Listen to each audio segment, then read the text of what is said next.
So I'm going to share a bit about who we are as a company, and then I'm going to talk a bit about some itineraries that we have picked out, and highlighting in groups that the Roseborough travel team has put together. So kind of already, my clicker's dying.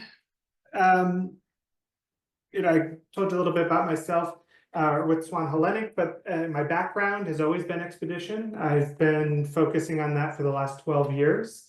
I've worked with some of the other leading luxury expedition companies, and I've been fortunate enough in that time to visit many of the destinations that these wonderful ships visit. So, I'll go over the 4 voyages, but I'll also talk vaguely about some of our other destinations. So if you have questions about any of the destinations, feel free to ask. I'm more than happy to answer them. I'm going to start with the video. Culture is a matter of connection with places, people, and unexpected companions.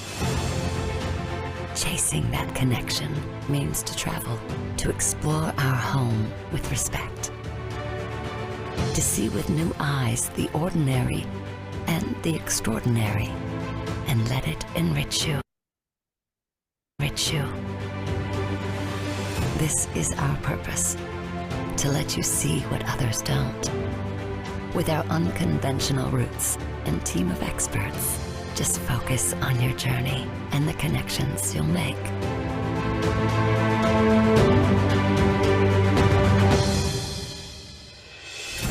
Get on board. Get spoiled.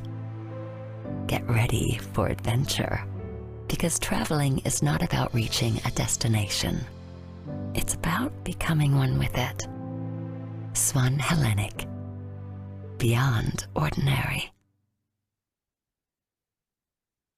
So a little bit about us at Swan Hellenic, as it's probably a new name to many of you, but we're not a new company. We actually were founded in 1950 by a father and son that really started as Swan Tours. And what they did is they practically pioneered the first cultural expedition voyages, taking members of the Hellenic society over to the ancient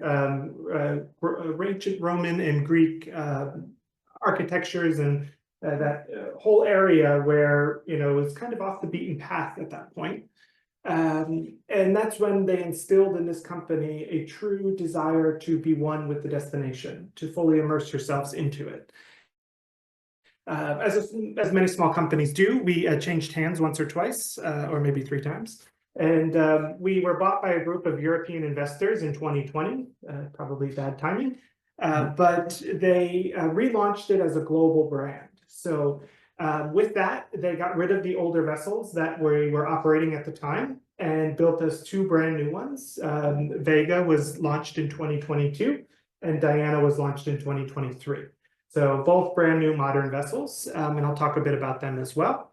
And then we also launched outside of Europe. So here in North America, where we've quickly grown to about 50% of the onboard guest count are North Americans.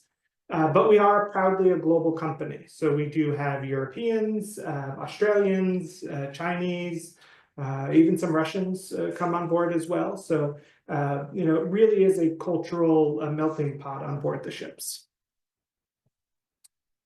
And as a company, we, as I mentioned, it's at our core to be one with the destination.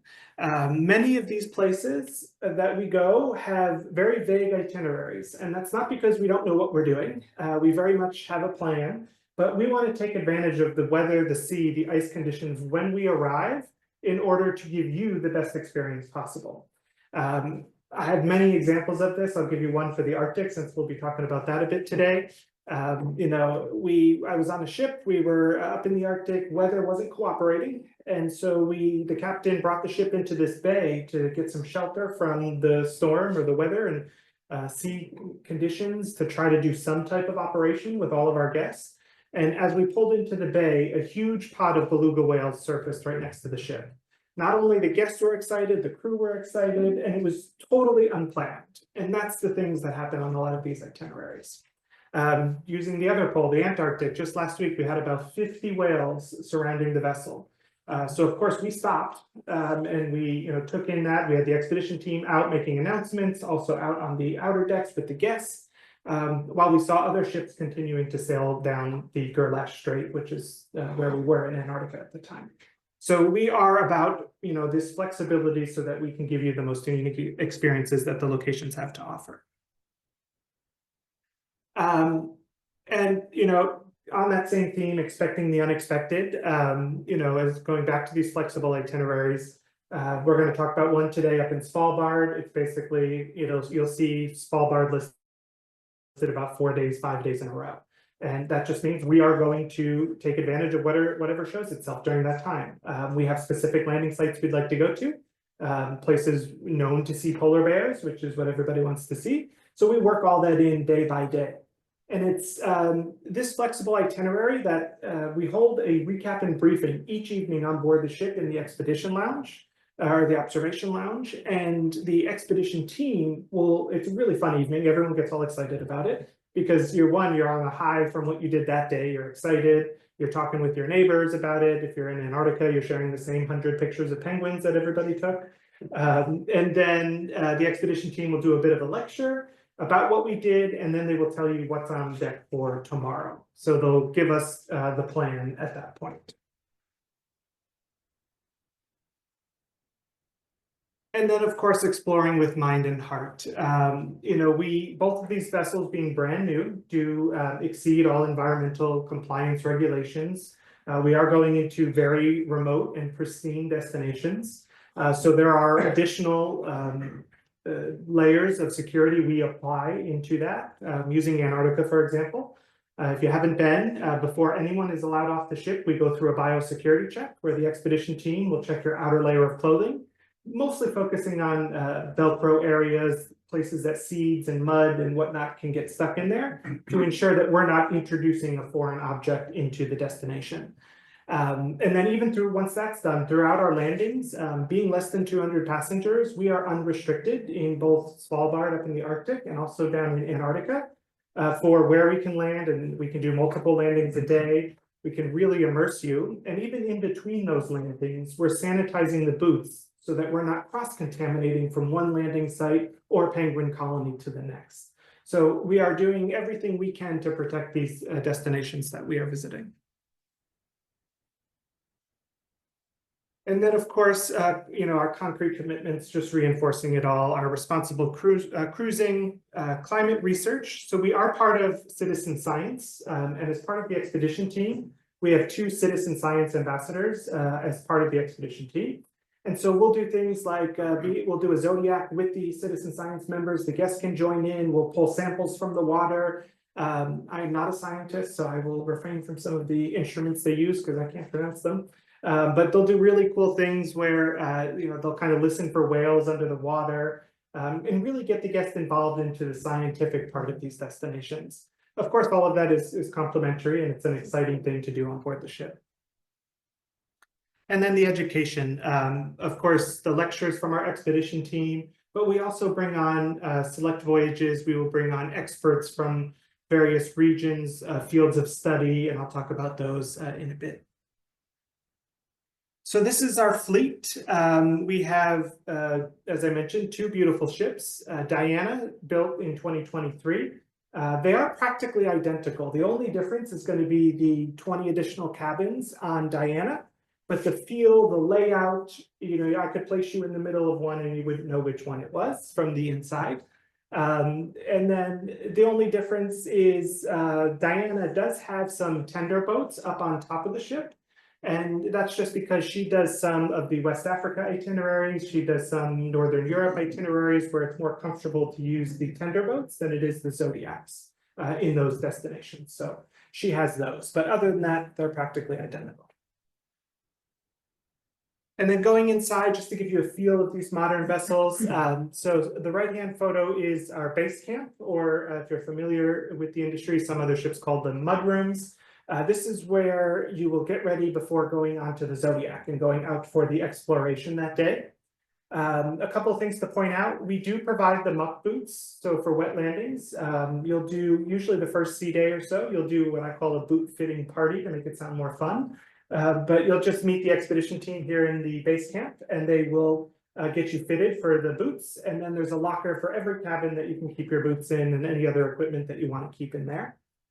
The parkas, the blue parkas that you see there, those are also provided on both of our polar voyages, the Arctic and the Antarctic. They're extremely warm. I actually just wear, like long johns upper top underneath them, and that's it, because it does get quite warm. It's dual layered. It's got a puffer insert, and then the outside is the waterproof layer. That, of course, is delivered to your cabin on board, and you do get to keep that at the end of your cruise. And there's a few other items that I'll talk about. We have walking sticks, so you don't have to bring those. They'll be set shoreside, so once you land, those that want to use them can use them. We have a pair of binoculars in every cabin, so you can use those as well. We provide a stainless steel water bottle in our efforts not to have disposable plastics on board, so you have refilling stations all throughout the vessel. And then we also provide a dry bag, which is a pretty big bag that you kind of fold it over 3 or 4 times and clip it so that it keeps any equipment or any layers of clothing that you put in there dry when you're getting in and out or being on the Zodiac. The top left there, that is our the lab that we have on board. So referencing back to the citizen science program, when they collect those samples, they'll bring them back on board the ship here to the lab and do further research, inviting all of the guests to come down and in through this area to take part in it. And of course, sending that information shoreside back to the scientists that we're partnered with. And then we do have a full library as well, which is great because a lot of these voyages have a few sea days, and these destinations are rich in wildlife, in history, in nautical history. I mean, if we're down in Antarctica, you got to read about Shackleton and all of that. So there's books you can do or pull out and read during those sea days. Of course, you can take them up to the observation lounge or to your cabin and enjoy as well. Speaking of the observation lounge, this is our main lounge on board the ship. And we can accommodate all of the guests right here. And it is a bar as well. So a lot of guests this will be their evening cocktail lounge before dinner. And it's usually when the expedition team does their recap and briefing. So as you can see here, they'll talk about what we did. They'll talk about our next day plans. And then there's also what's great about the layout, and you can't really see it here, but all throughout the lounge, there's these pop-up screens that come up out of what looks like a chest of drawers. So that no matter where you're sitting or enjoying, you have great views of whatever's being presented. And the whole observation lounge is lined with windows. So if wildlife is spotted, if you're sitting there reading a book and look out, you can enjoy the destination. And then it's also easily accessible. You can go right to the left of that screen and then go out to what we call the Swan's Nest, which I'll show you in a moment. And if we go back aft of the observation lounge, we have our club restaurant, which is on the left. And then on the deck below on deck 4 is our Swan restaurant. We are an all-inclusive product on board, so our dining's included. You don't have to make a reservation or worry about any of that. You'll likely make friends when you're on board, so you can dine with them during the times that you wish to dine. And so we also include all of our beverages. The alcoholic, non-alcoholic beverages are included. Wi-Fi is included. We do include the standard Wi-Fi. Many of our guests will upgrade to a streaming package because that's what we all do nowadays is social media and videos and posting. So if that's important, you have that option as well. And then if we continue on through the club lounge, we enter the pool area. This is a really great location. The pool is heated. I'll tell you though, for this Floridian, it is not warm enough. But I was on Diana down in Antarctica back in December, and it was a uniquely warm voyage, but there were many guests enjoying the pool, and you could see the steam rising up from it. And then a lot of times it'll snow. It didn't on this voyage, and so you'll have the deck covered in snow, but people still enjoying the pool. And there's also a bar out there, and there's a grill with usually for lunch they'll open it up and do burgers, pizzas, salads to go in addition to what's being offered inside in the club. So you can grab it and go inside, enjoy, or many guests are just eating it outside in their parkas, enjoying being out in the moment. And then the Swan's Nest, which I mentioned briefly. So this is a really fantastic feature all the way forward of the vessel. Not only great sight lines out for photography of wildlife, birds, the destination, but you also have sight lines down to the water. So that when, for example, here we have whales in and around the vessel, you have unobstructed views of them. Penguins porpoising or jumping in and around the vessel, maybe you can see a seal or something like that. Being up in the Arctic, you're likely to see from the ship polar bears, depending on the itinerary that you are doing. So you'll see this is a great vantage point to see them as well. The expedition team likes to be out here. Our guests like to be out here. So it becomes quite a popular place.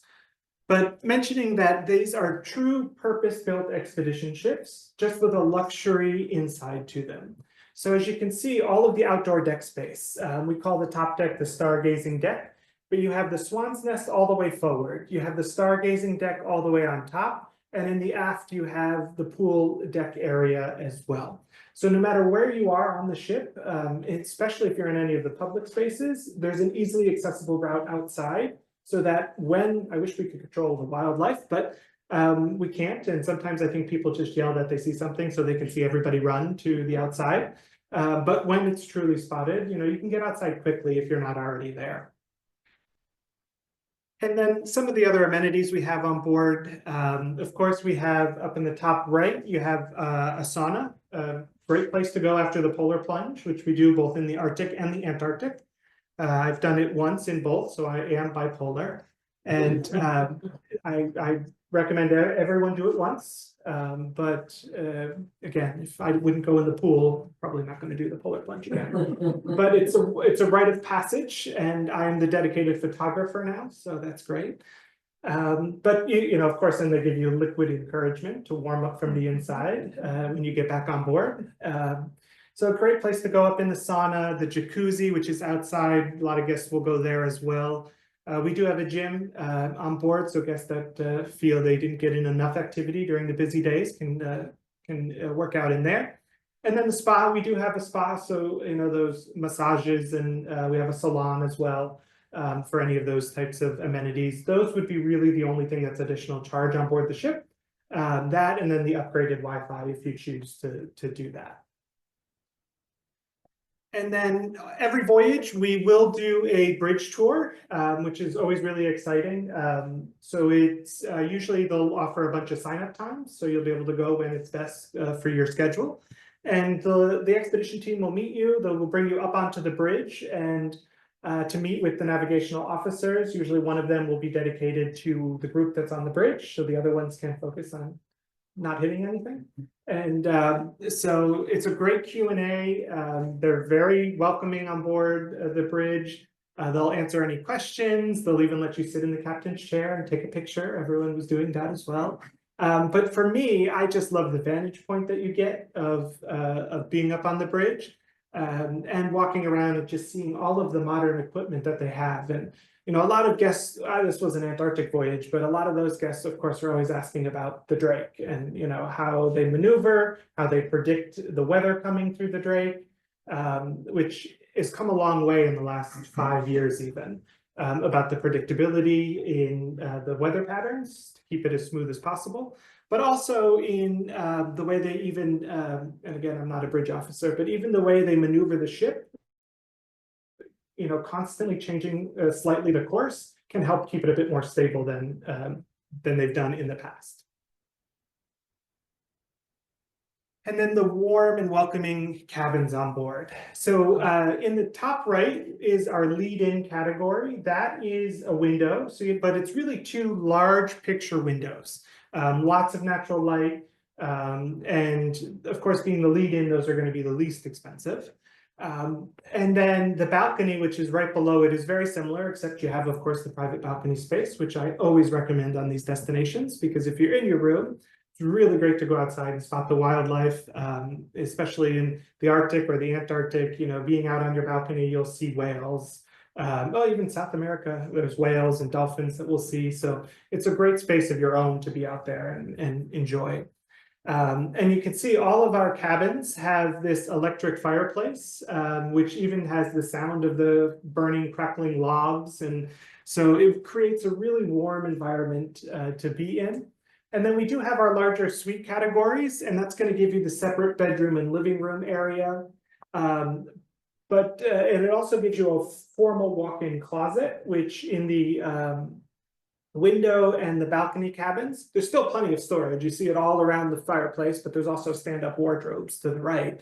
But the suites will have a formal walk-in closet, and then in all of our cabins, they have wonderful walk-in showers with rain head, shower heads. It's wonderful. In the suites, you also have an additional tub. So if that's important, those are better options for that.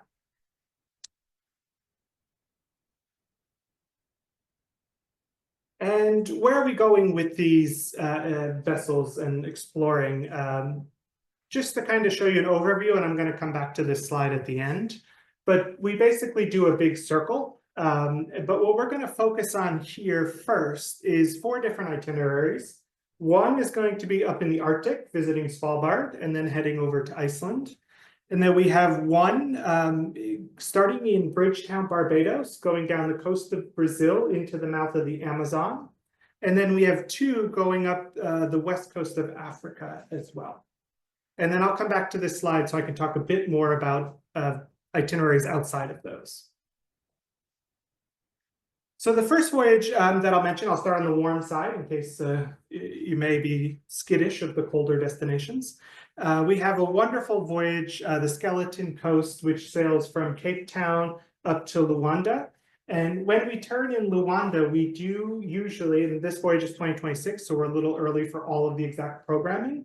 But for this year, and I assume for next year, we do typically do a pre or post package, which would be an additional charge, but it's over to see the gorillas.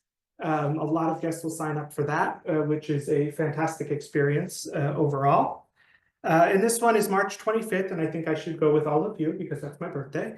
And then the rates that currently Roseborough has, I can't stress this enough, they locked in group rates the end of last year. All of these rates have gone up. So it is a great opportunity to book through Roseborough Travel for these 4 voyages that I talk about. Our rates did go up. Correct. Theirs are locked in until May 9th. So Amanda did a great job at doing that. So you're getting fantastic rates in addition to working with Amanda and her team. A couple of things about this itinerary, really great for photography. So if you're interested in that, we do have a photographer and a videographer on board the ship. So they will hold classes. They will help you with any questions you may have about photography. But what I love, because I'm not big into photography, is they're taking photos all throughout the voyage and video all throughout the voyage. The last night of the cruise, they present the voyage video to you, all of the guests in the observation lounge. So it's kind of like a remembering your trip type experience. There's usually a lot of tears involved because it's such a nice itinerary. And then we send you a link to the video and all of the photos that the onboard photographer took of your voyage. So I mean, I love that because I'm not a professional photographer, and now I have all these really great quality photos. And it also allows you to really be in the moment. I know photographers will probably get offended by me saying this, but I just like seeing what I'm seeing and being in the moment. And I forget to take photos a lot of the time, to be very honest with you. We'll be doing various hiking and walking tours. And again, we'll have a full list of the shore excursion program as we get a little bit closer to this voyage. But no matter where we sail in the world, we always have one included every day for you to choose from. So you can choose the included one, no additional charge, or there'll be some that are called optional that'll have an additional charge to them.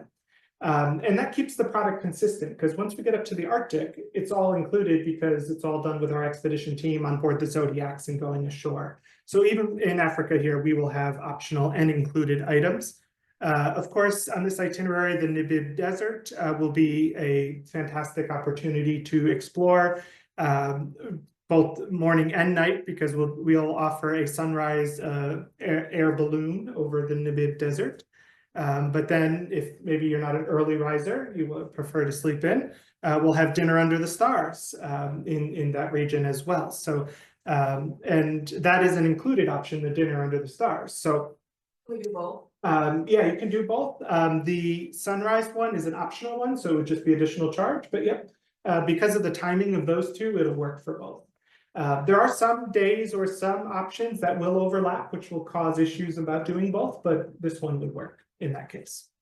And then also going over, and then we have another option for the Namib Desert and a bit more architectural exploration, including this village that's kind of been taken over by the desert. And I'm probably going to mispronounce the name, but the Kolminskop ghost town, which is a village that, as you can see in the picture there, it was a former diamond mining town, and it's kind of been taken over by the desert. So you get a little of the history, maybe a little bit of the haunt, but it's a great option for this itinerary. And then the next voyage is actually the one right after. So you can do both back to back, which I always recommend. It's a fantastic opportunity. As I mentioned, again, starting in Luanda, we have the opportunity to go see the gorillas, high on my list. So I will do it one day if it kills me. With us. Yes, absolutely. And so this voyage is April 5th of 2026. So all of them we're looking at is next year in 2026. And this is from Luanda all the way up to Tema.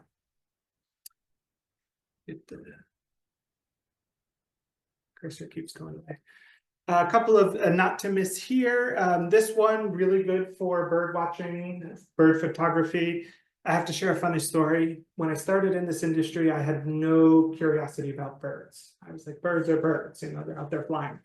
And then I went to my first ornithologist lecture on board an expedition ship, and the passion that they have, I couldn't help but be excited. And now I'm like, I can name off birds on certain voyages, and I'm not quite an expert, but to see them get so excited about it and share their passion with you, you can't help but be excited about it.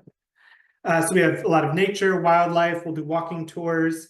Again, I'll probably mispronounce some of these, but visits to the floating village. We have an expedition day in Gabon with the expedition team. So that's an included option to go with our onboard expedition team exploring ashore. And then, of course, from a cultural perspective, we'll have opportunities to go to Togoville and experience the voodoo world and Loam highlights. So we'll sail across the Lake Togo and experiencing a thrilling voodoo ceremony. Again, diving into the culture of this region that we have to explore. I have a video here.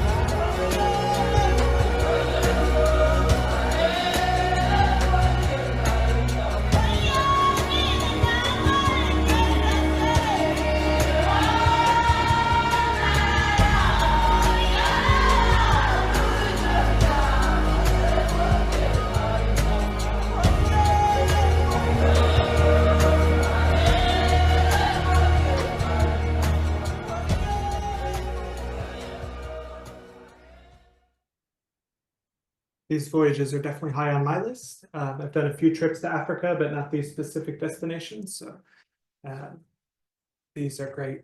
Now we're going to head up to a cooler region, head up to the Arctic for our next voyage focus. This is probably one of my favorite itineraries because it combines two of my favorite destinations in the Arctic. So this is exploring Svalbard, Greenland, and Iceland. So you pretty much get everything that the Arctic has to offer. And this is July 18th of 2026. And let's dive into this itinerary a bit. While the map's up, I'll just point out a couple of things. So Svalbard up in the top right. For this voyage, you'll actually fly into Copenhagen, and included in the cruise price is a one-night pre-hotel stay in Copenhagen. And then we've chartered a plane to take all of the guests from Copenhagen up to Longyearbyen in Svalbard to board the ship. So it makes it far easier to get to the destination. And then from there, we're going to sail in and around Svalbard. This, of course, is home to the polar bear. So we'll have great opportunities for polar bear spotting, ice cruising, landing ashore with the expedition team. Now, this is one destination that you do have to stay with the expedition team when going ashore. Due to safety protocols with the polar bears. We want all our guests coming back for lunch. We don't want them to be lunch. So we have, of course, all of your safety in mind, and we have those protocols in place. And then the ship sails down to a place called Scoresby Sund in Northeast Greenland National Park, which is the left side there, right above Iceland. Not too many ships explore this region, but it's absolutely beautiful. It's one of the largest fjord systems in the world. You can see polar bears. It's one of the only places in Greenland that you can see polar bears. And there's a lot of great ice flow in and around here, stunning fjords. And there's a town called Ittuqatormit, which is the entrance into Scoresby Sund that will stop for some cultural experiences as well. And then the voyage will continue down through Iceland, ultimately ending in Reykjavik for easy post, flights home, or if you want to stay in Iceland a little bit. So it's a really spectacular Arctic itinerary. It gets the best of the best in there. And just to show you, these are all photos from voyage last year, very similar ones. So we'll be doing, especially up in Svalbard, a lot of Zodiac cruises and landings. So of course, every Zodiac cruise will have an expedition team member pointing out the wildlife that's in and around us, flying above us. And then the Iceland portions, possible to see puffins as well. And then we'll do landings ashore for hikes and walks. As you can see, this is not typically very snow heavy in this region, but there is still a lot of history with the expedition team, of course, all pointing out the history as you're walking and hiking along. And you'll see in the top right, there's the guy with kind of an orange flag on him. There are expedition team member scouts that are positioned all around to ensure we don't see a polar bear come and join our walks. So we have that. And then wildlife is fantastic. Of course, I keep mentioning the polar bear, which everyone wants to see. There's one laying there waving at us. But you have seals, you have whales, the beluga whales, Arctic foxes, walruses. It really gets a lot of the wildlife in one destination. And then this was a picture of Ittuqatormit, which again is the entrance into into Scoresby Sund in Greenland, the east coast of Greenland. So beautiful town, the colored houses and homes. The people are some of the warmest people I've ever met in my travels. And so you'll have a chance to interact with them, learn about their history, their culture, and possibly even their cuisine. That might be a bit more on the west coast of Greenland, but a great day there before we go further into there and do Zodiac cruises, looking for wildlife and all of that. And then this is just kind of a picture of Scoresby Sund. It was a beautiful day there, but there's ice. We'll do Zodiac cruises, landings if we can, but we do have to be careful here for polar bears as well. And then I just love this photo. This is heading up into Northeast Greenland National Park, and just the sheer size. So you see the little black dot is a Zodiac with guests, and you can see just how powerful Mother Nature really is with the very large tabular iceberg that is pictured there.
And the final voyage, we're going to head back down south to another warmer destination.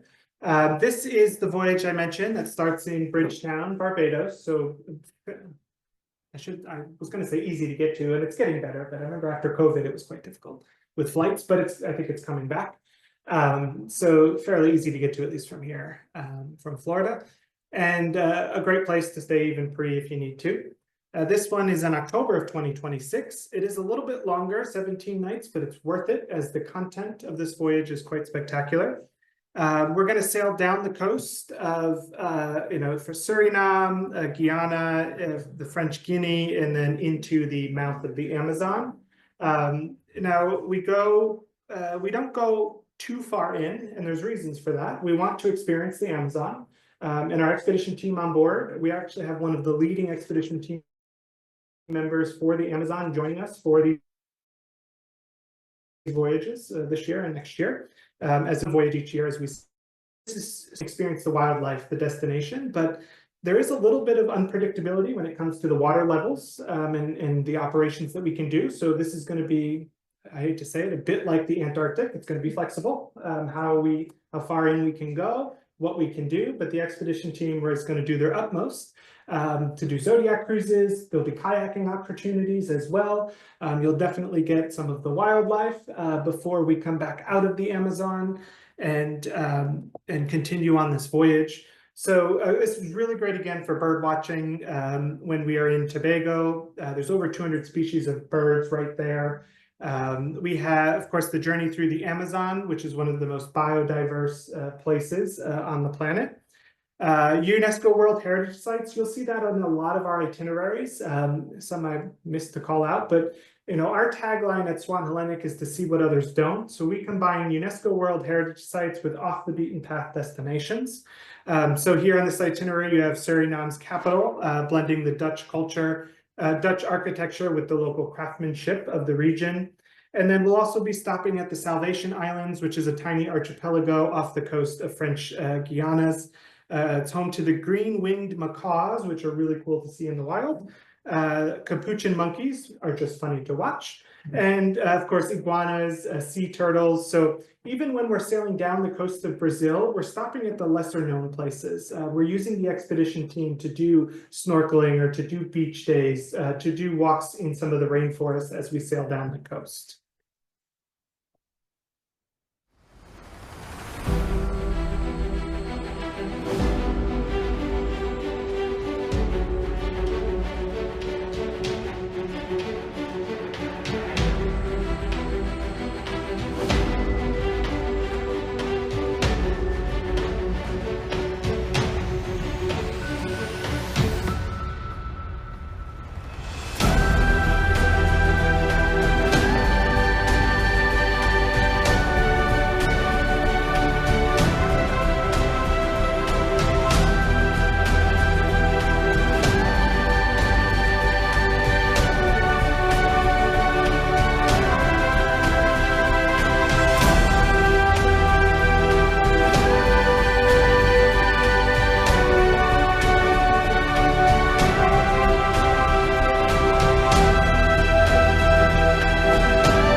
We spoke about three of the main destinations that we sail to.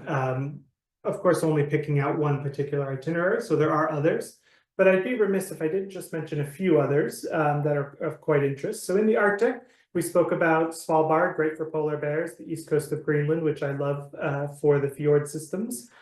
We have Iceland, which has become oh so popular. But also the west coast of Greenland are some great opportunities to meet with the Inuit communities. There's a place called Sissamut that I've been to a couple of times. Again, really warm, welcoming people, and you can even try their local cuisine. And by cuisine, I mean like whale blubber. And so if you're adventurous, you can give it a shot. It's not for the faint of heart. I'll do anything once, so I did it. But the culture, the people are so warm, and while you're not going to see polar bears on those types of itineraries, the culture far makes up for it. And then in September of each year, we have 2 itineraries that go from West Greenland into the Canadian Arctic or the Northwest Passage. So we don't do a full transit of the Northwest Passage, as that would be about 3 weeks, 3 to 4 weeks. We do about 2 weeks in, or a week in and a week back out, so you can see the wildlife, polar bears, Arctic foxes, reindeer, great wildlife. But being September and being in this location, we really kind of promote these as Northern Lights voyages, because last year we saw both these voyages, we saw the Northern Lights. So great opportunity there if that's high on your list. And then we talked about Africa, South America. We practically circumnavigate South America. So we only talked about the first voyage, but we have voyages down through Brazil into Argentina. We have voyages up through the Chilean fjords, up the coast of Peru, where we'll go and look at the Nazca lines and great cultural experiences there. But a large part of our voyages are also down in Antarctica, which is where both ships are right now. And we sail 9 to 13-day itineraries down to the peninsula. The timing difference is just how many days you have exploring. And then we have a 17-day itinerary that we do 2 or 3 times in a season that'll go out to South Georgia and the Falkland Islands. South Georgia is going to be really the highlight of that voyage, because there's landing sites that have about 500,000 king penguins right there waiting for you to arrive, with some elephant seals there making some noise as well. So even down in Antarctica, we have some wonderful opportunities to experience, for many as their 7th continent. So with that, I thank you for your time, for coming. Happy to answer any questions, either here in the room or online. Great. Some in the Arctic are of interest, as well as Iceland. And they were asking about solo racing. Can you talk a little bit about solo trips? Absolutely, great question. So I will start out with the positive. I think these voyages and these ships are perfect for solo guests, because you can't help but to feel part of the experience. You're going off in zodiacs in groups of 10, you're landing ashore, you're walking with fellow guests, you're on board, meeting them, having a cocktail with them in the observation lounge. So in a mere day's time, you feel part of the experience if you're traveling alone. And we do a great job with the onboard team. If there are solo guests, they'll be invited to a hosted dinner with an expedition team member or an officer, to make sure, they don't have to do it, but to make sure they feel as invited as possible. For these voyages, though, the single supplement is 175%, so it's slightly less than it would be for double occupancy. So there is a bit of an advantage there, but I encourage you as much as I can to kind of still go if it's possible, because these voyages, like I said, are just perfect for solo guests. One of the other questions was, or one of the other points of interest was for Iceland. Mhm. And I know that you said that one of the trips ended in Iceland. Yeah. How much time on that one? So there was 3 days in Iceland on this particular voyage. If they are looking for more extensive Iceland, we do have other voyages that will almost do a complete circumnavigation. We can always do some post. Absolutely, that's probably the best option, is do this voyage, see the 3 or 4 days, and it's really the northwest side before ending in Reykjavik. And then from there, you can then do post to any of the spots that you missed. Remind me again, what's the port of call besides Reykjavik? It's I'll have to pull them up actually. Okay. Yeah, actually I can go back to We that. can send that. Yeah, if you don't mind pulling that up, that was definitely an area of interest. Because that would be. Pretty sure I know what they are, but. Is what? Yeah, so it's Viager Island, Isla Fjord, and the Dinginda waterfall. Try to say that 10 times. I probably mispronounced all of those. I'm getting really good with Greenland, which is just all vowels. Iceland, I got to work on a little bit. also is of interest. Yes, I love Greenland. So, you know, Greenland, like I said, is a fantastic destination, but you're going to get more cultural experiences. There's some great fjords that we'll sail in, but depending on the itinerary, this one specific, I think you get the best wildlife or natural part of Greenland up here in Scoresby Sund and in Northeast Greenland National Park. But other than Tukatoormiit, which is that city or that community at the entrance, there's not much additional Inuit community or cultural experiences. If you sail on the west coast of Greenland, there's far more of that experiences.